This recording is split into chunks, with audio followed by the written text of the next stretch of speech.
Both sides have rested their cases in the trial of Derek Chauvin. The former Minneapolis police officer accused of killing George Floyd chose not to testify in his own defense. CBS 2's Skyler Henry reports from Minneapolis.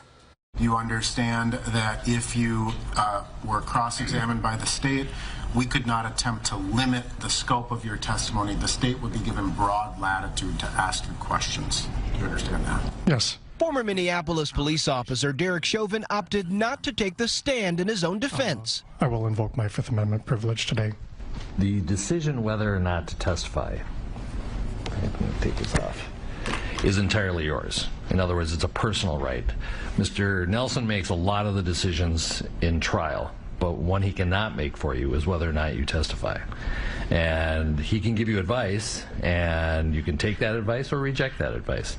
But the decision ultimately has to be yours and not his. Is this your decision not to testify?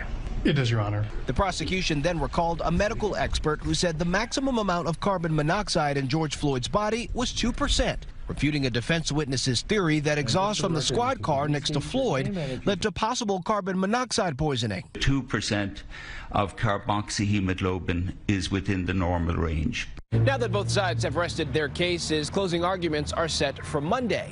And the judge had this advice for jurors as they prepare to deliberate. If I were you, I would plan for long and hope for short. Basically, it's up to the jury how long you deliberate. Chauvin is facing second and third-degree murder charges, as well as another second-degree manslaughter charge. Skyler Henry, CBS News, Minneapolis.